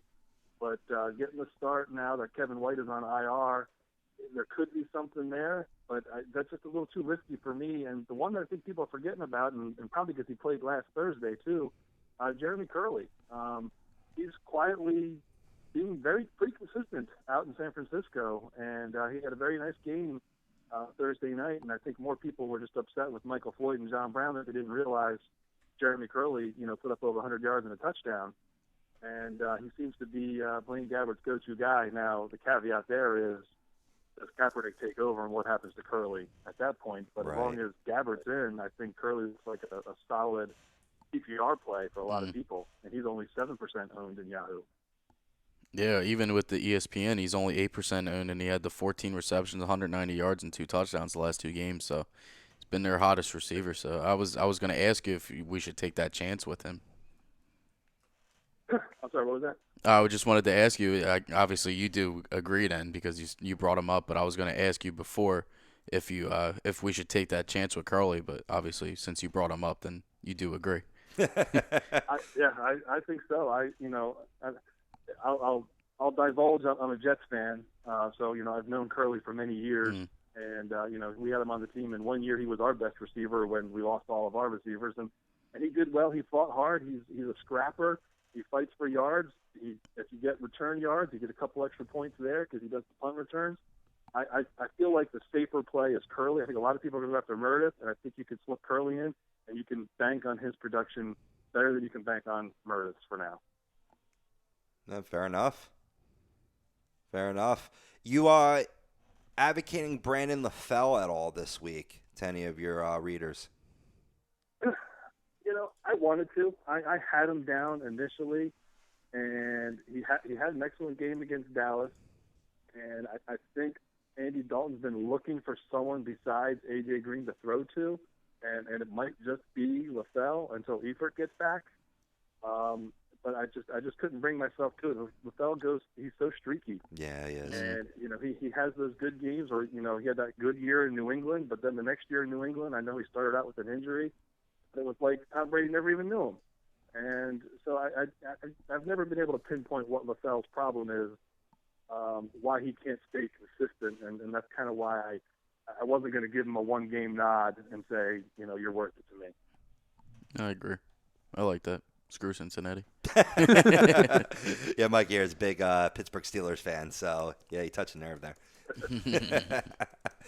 Now, we were talking about a little bit, just to take a quick break in our waiver wire recommendations about how fantasy football ruins being a fan of your team. Where do you side on that? Does it ruin being a fan of your favorite football team?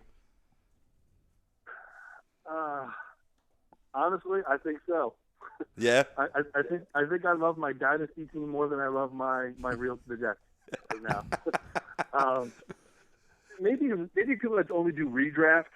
I don't know, because every year you have a new team. Right. But like I said, I've done dynasty for the last 20 years. Maurice Jones-Drew only played for me his entire career, and I love that. Marshawn Lynch only played for me, and these guys won me a lot of championships, and so I have a lot of loyalty to them, even though they never played for the Jets. And and I have a number of guys like that. So I do. I really, this year I caught myself admitting, early in the season, I said, what? I think I love my fantasy team more. I said that on air on another show here on ATDRadio.com, and I got called out for it. But I'm like, that's with football, because I'm just a fan of the Shield. I'm a fan of the players in the league. When it comes to baseball and hockey, definitely my team above anything else. But ironically enough, that's where my dynasty teams lie, is in baseball and in hockey. And yeah, you do feel like that's your baby. That you own that team for so long. You rear it. It's not even just about winning or winning money. It's the closest thing to being an owner or GM. There's no doubt about that. Yeah, I think so.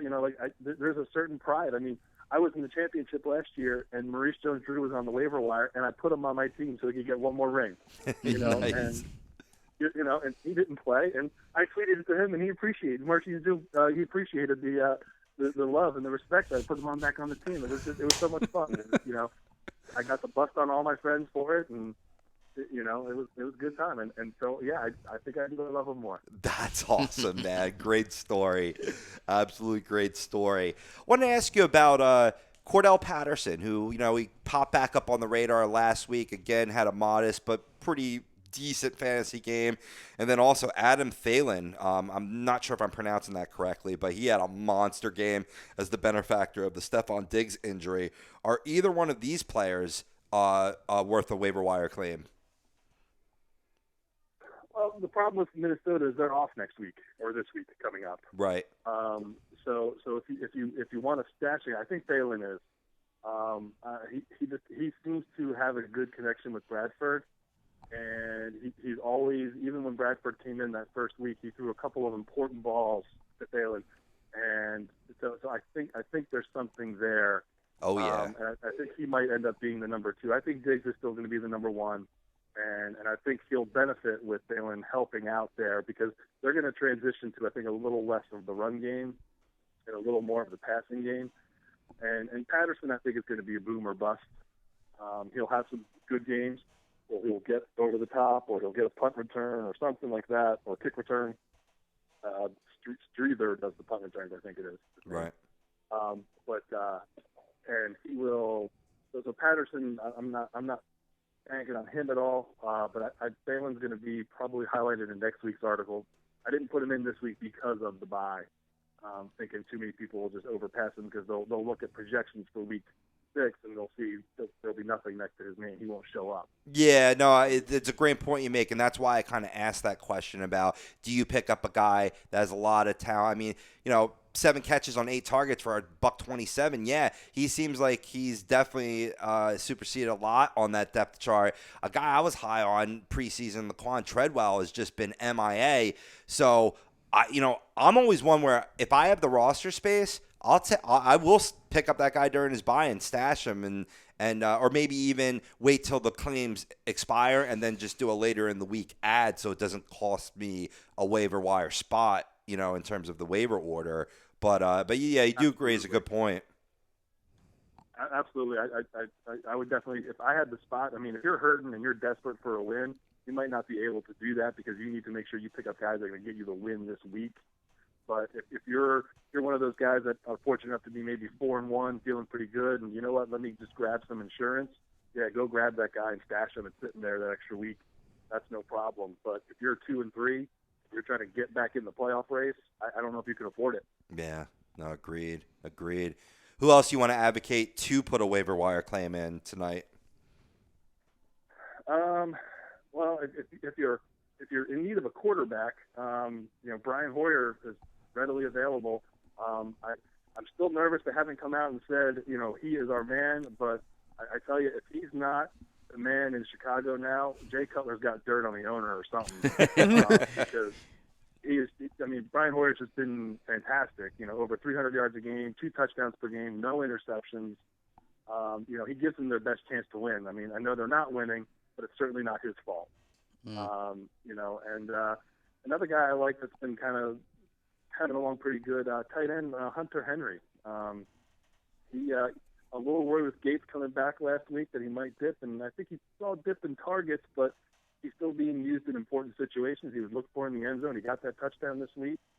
I just think his numbers are going to continue to grow as Phillip Rivers gets more comfortable with him, and I think Gates is going to be relegated to those 3-4 catches a game for 20-25 yards and stealing a touchdown here and there, and Hunter Henry's going to be the guy that gets all the yardage.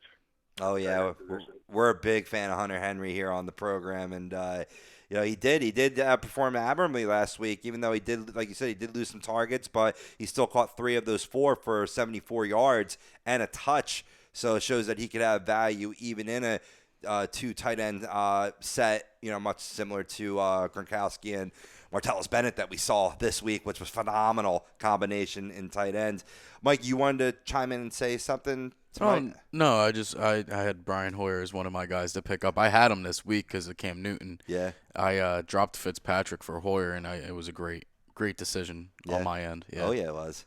So I'll take the 397 yards and 2 touchdowns. And you get the validation here right live on air. Yeah, absolutely. Exactly. Absolutely. And anybody else, Mike, you got for us? The last one I'll say is, running backs seem to be pretty hard to come by. If you're in a standard league, running backs are tough, and it's not looking good on the waiver wire. But if you're in those PPRs and you're in one of those 0 running back situations, the last couple of weeks, Bilal Powell is looking like the guy we had last year. Catching those 6-8 balls a game, putting up 60 yards on the ground. He's not going to give you running back 1 numbers, but he's certainly going to give you running back 2 possibility flex numbers as long as it's a PPR league. And I'll tell you, last year, I had Thomas Rolls went down on me, and I picked up Bilal Powell, and he rode me right through the championship. Yeah, he can be very reliable.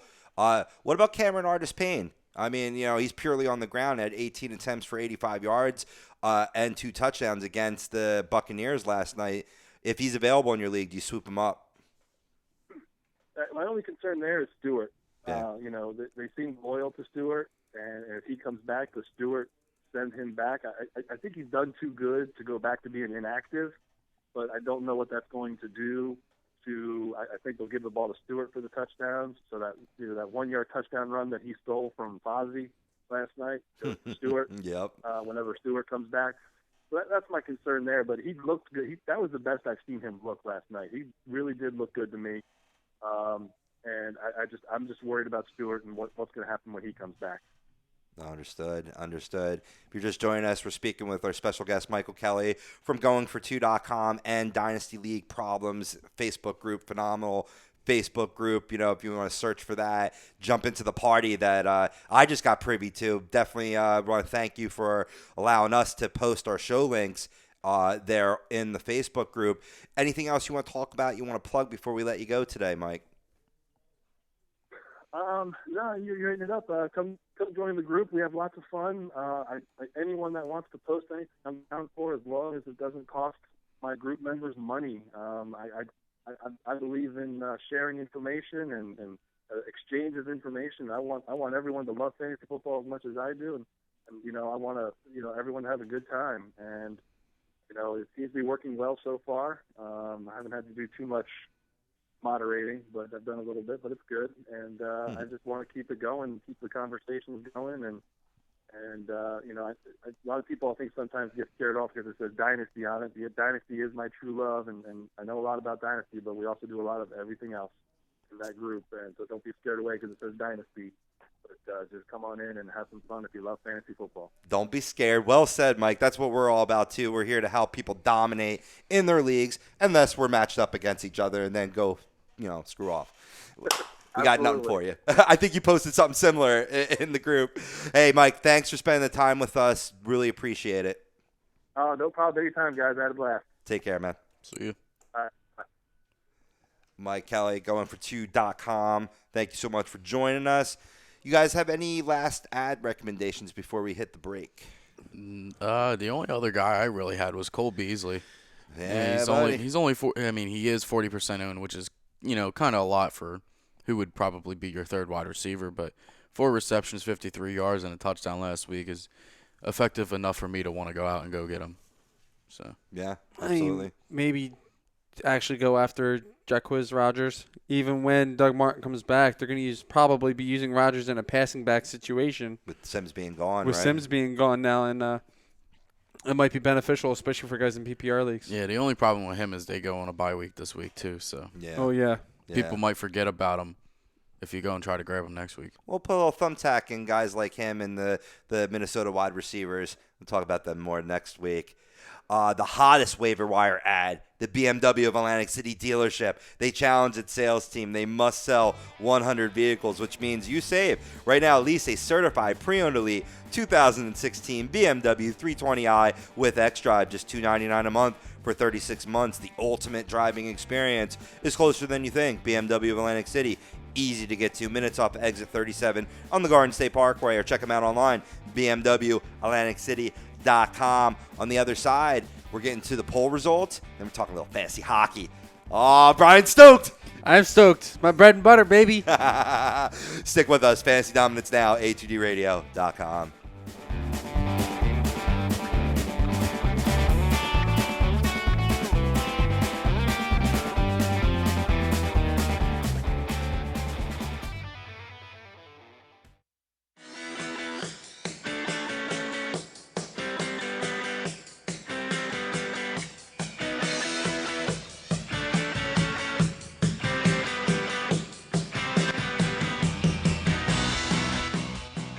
Do you need to get your skills in shape? Then contact the Scanzano Sports Center, located at 5 Carnegie Plaza in Cherry Hill, New Jersey. You can give them a call at 856-889-3434 or visit them on the web at www.scanzanosports.com. John Scanzano offers individual, semi-private, and team training lessons in hitting, pitching, catching, outfield, along with turf rentals. The Scanzano Sports Center is equipped with a 31,000 square foot indoor facility, 4 batting cages, and a 4,000 square foot strengthening and conditioning room. So what are you waiting for? Contact the Scanzano Sports Center today.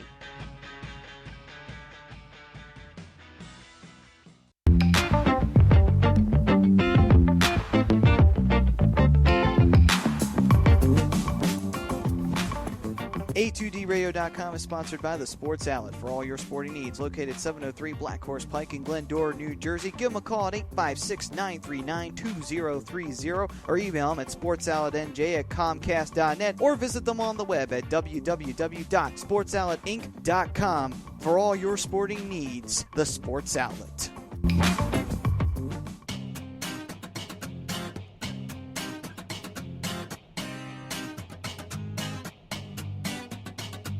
A2DRadio.com is proudly sponsored by Gibson Mayer LLC Certified Public Accountants. Gibson Mayer, located in Yardley, PA, is a leading accounting and business consulting firm with a proven track record of handling critical issues with expertise across many different industries, including construction, distribution, hospitality, manufacturing, real estate, service trades, merchandising, professional services, and professional athletes. Give them a call at 215-369-3300. That's 215-369-3300. Your initial consultation is always free, and if you tell them that Tom and Mike from AM and the PM sent you, you'll receive 15% off all income tax services completed by February 15th. That's Gibson Mayer LLC Certified Public Accountants, 215-369-3300, or visit them on the web at www.gibsonmayer.com. That's gibsonmayer.com.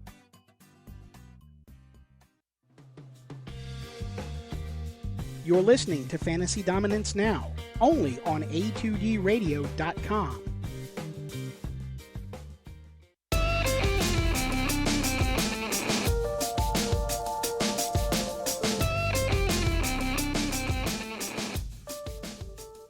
And welcome back to today's Fantasy Dominance Now, only on A2DRadio.com. If you want in on the dominance, like us on Facebook, follow us on Twitter and Instagram, and definitely subscribe to our YouTube channel. You search A2DRadio.com. If you got specific fantasy questions, tweet at us with the hashtag AskFDN. Maybe even hit us up on the Dynasty Fantasy. What was that group that he was on? Oh, Dynasty League Problems. There we go. Sorry, I was stumbling over my words there a little bit. We're very active on that group. If that's better for you, comment with questions. Comment on our Facebook page at A2DRadio.com. We're here for you. I haven't gotten any questions yet today, but usually they come in later in the week as people aren't even – they're just celebrating their win. They're not even thinking about moving forward. Immediately, as soon as Monday night, the final whistle goes on Monday Night Football, I'm immediately thinking about the next week. I don't know about you fellas. I'm already working on next week. Nice. Week 6. That's why you're on this panel, Brian. That's why I already got 3 claims in already. Nice. I have so many claims in for other leagues. It's not even funny. I'm so busy, or I got to get on that too immediately after the show, in between maybe now and the Hockey Happy Hour, which is coming to you live 2:30 p.m. on these same airwaves, A2DRadio.com. Joining me right now, Brian Daly, Mike Kleinkoff, Matt Tensudi on the ones and twos, and Rob Povia. We asked you on at A2DRadio_com on Twitter, who will be the fantasy football stud of Week 6? Will it be Odell Beckham Jr. versus Baltimore? Will it be LaShawn McCoy versus San Francisco? Will it be Sammie Coates at Miami? Or is there another option? Well, I'm going to combine some results here, but still either way, LaShawn McCoy with 55% of the vote does take who you think will be the fantasy football stud in Week 6. After that, we got... Let's see here. It's 27. With 27% of the vote, we got Sammie Coates at Miami. You know, my boy. I think he will be the fantasy football stud. Forget about Shady. He's getting in too many bar fights. We got 13% going with other.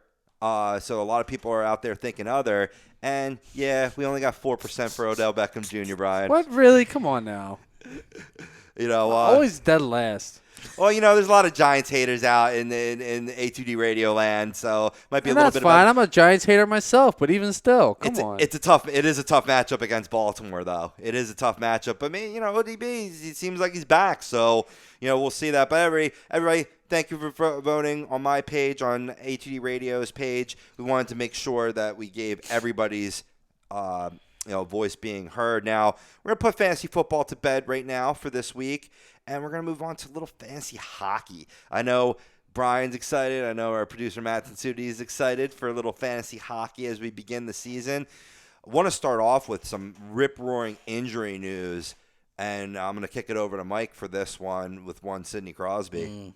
Yeah, well, he's battling concussion-like symptoms. Once more in his career, he's already missed almost 200 games with concussion symptoms. But they're saying he's moving to day-to-day, and he's already on the ice practicing. Oh, is he really? Yeah, so, I don't know if the extent's bad or anything. He was supposed to play in the last preseason game against the Red Wings, it was against the Red Wings, and he didn't. But as a fan right now, I'm letting him take his time. Obviously this first game of the year against the Capitals is going to be a rough game. So even if he misses that, I don't care. I already expect them to lose their home game. So well, on average, Sidney Crosby went 4th in people's drafts behind Patrick Kane, Alex Ovechkin, and even Jamie Benn for the Dallas Stars. So definitely a top draft pick. You got to be a little concerned, though, because, like you said, he's had concussion problems in the past. According to this report I'm looking at, they say no timetable for return, but that might be trying to play cloak and dagger. Oh, yeah. More than likely playing cloak and dagger. You also don't – with players in the league that have had concussion symptoms, especially in hockey, you want to be really, really cautious with them. And I think that's what they're doing with Crosby. But honestly, if he's listed as day-to-day, odds are he'll probably want to play the opener, which is, I believe, Thursday Pittsburgh plays? Yes. Thursday night, 8 o'clock, NBC Sports Network. I won't be watching it. Nope. Working? No, it's my girlfriend's 21st. Oh. So I'll be down in AC. Holla. I won't be able to have a TV screen in my face watching them raise the banner in front of Ovechkin. Oh, come on. You can always say, hey, honey, I'm going to go play the crap tables real quick. I'll be right back. It's all right. Don't feel bad. I won't be watching Pittsburgh either. Yeah. Anaheim Ducks played 8:30. Open up on Thursday night against the Dallas Stars. Ooh, that's good. That's a fierce rivalry to start off with there. That is, but hopefully they can get Lindholm and Raquel back on their contract in time for that. Right. No, John Gibson's battling a little bit of some sort of sickness. I read a little bit about that it might compromise his start to the season. Not from what I've heard. I haven't heard anything about John Gibson being hurt. An illness prevented Gibson from suiting up in Sunday's exhibition finale against the Sharks. Newcomer Jonathan Bernier received the start instead. Anaheim opens the season, as you said, against the Stars on Thursday. Dallas. So Gibson will aim to get healthy in time for that contest. So, illness, you got to, drink his orange juice, take his vitamins, hopefully get in there. Sleep. Get his rest in there. Yeah. He's going to have to because, as a fantasy owner of the Vic Rattleheads that we own, John Gibson, his home and road splits are quite, disparaging. And, being on the road against the high-powered Dallas offense, that's going to be something to come about. Just to give you a quick sample, he had a 1.80 goals against average in 23 games at the Honda Center, in contrast to the 2.43 goals against over 17 road matchups. Still, 2.43. I'll take that 8 days a week, but still, that's where he struggles a little bit is on the road. No, absolutely. And you know what? As a fan of the team and looking beyond fantasy, I'm okay with if they take it a little bit slow with Gibson getting him back on the ice. Jonathan Bernier is not a bad backup to have. In my opinion, he's probably one of the best backups in the league. He's a little bit smaller. But his side-to-side he's a very quick goaltender. He challenges people. Most of his saves, he'll cut off the angle by coming out of the paint a little bit. He's an aggressive goalie, and I'm okay with that. Going up against a Dallas Stars team that has a high-powered offense like that, I think it could be beneficial to maybe let Gibby take another day or two.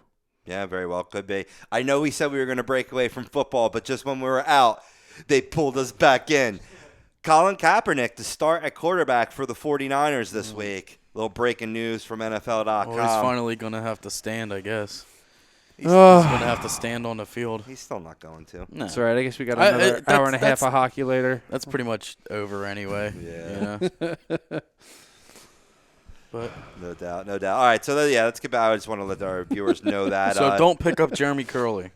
Yeah, that might have killed all that waiver advice for Jeremy Curley. I mean, who knows? I mean, I'm still thinking about it. I mean, why not? I mean, I'm not the biggest fan of Kaepernick, but Chip Kelly's system maybe has a rejuvenation. It should have started with Kaepernick because that's the offense that he wanted to run anyway. Right.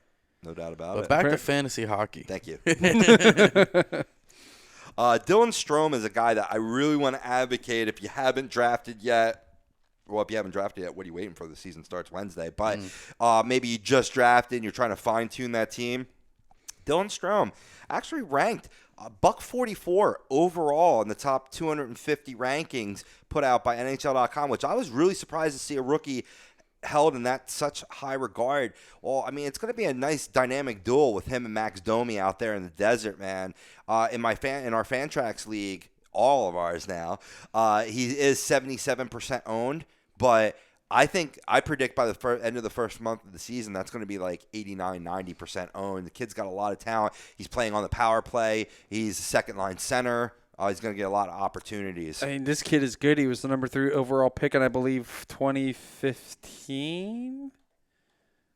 I believe it was 2015, but 2015 indeed. Yeah, number 3 overall. Yep. I mean, the kid's got talent, and I thought Max Domi got traded to Toronto. No, he's still Arizona, buddy. Yeah, I noticed that, but I could have sworn. I don't know. I guess the trade didn't. I guess in fantasy terms, the trade got vetoed. Yeah. Maybe he was traded to a fantasy team called the Toronto Marlies or something like that. I don't know. But either way, Dylan Strome playing with Max Domi, they're going to put up some numbers this year. Oh, yeah. Big fan of him. I'm looking to see what our team Panaran will do in his second year. Will he continue on with the pace that he set in his rookie year, or will he have that sophomore slump that Flyers fans have seen with the likes of Sean Couturier as well as many others? Hopefully, Couturier's still in the sophomore slump like 4 years later. We're going to talk about this a little more on the hockey happy hour. I'm seeing he had a strong preseason. This might be, Sean Couturier could be back for the Philadelphia Flyers. Maybe it's my fandom speaking right there. That might be your I was fandom going to say, speaking. come on, Scott Wilson had a great preseason for us. That doesn't mean he's going to be great. No doubt about it. A guy on the deeper end on center, Nick Schmaltz from the Chicago Blackhawks. He's going to get a lot of opportunities playing with Jonathan Toews on the second line, centering that as they separate Kane and Toews on the two lines. He's got a lot of talent. Again, another rookie player that you can get in most leagues. He's available in 49% of leagues in our Fantrax Dynasty League. And maybe even more so available in standard or yearly leagues, not dynasty. He's a guy you could go for. A real deep sleeper that I have for defense is Zachary Werenski from the Columbus Blue Jackets. He has the talent and the ability to be this league's next Chris Letang or current Shane Gostisbehere. A really good shot.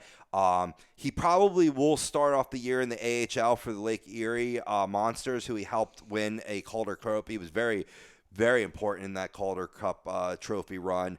But if there's an injury or there's an opportunity where they want to give this 19-year-old a chance, like the Flyers are doing with Ivan Provorov, he's a guy that I would swoop up. I mean, maybe you don't add him unless you're in a dynasty league, but you definitely keep a radar on him. Yeah, another guy like that is Anaheim Ducks defenseman Shea Theodore, who is starting down in the AHL, but he's a 19-year-old kid. He plays the game a lot like Shane Gostisbehere. Right. He's a very offensive-minded. He's a very smart defensive player. He'll be the quarterback of the power play for Anaheim for years to come.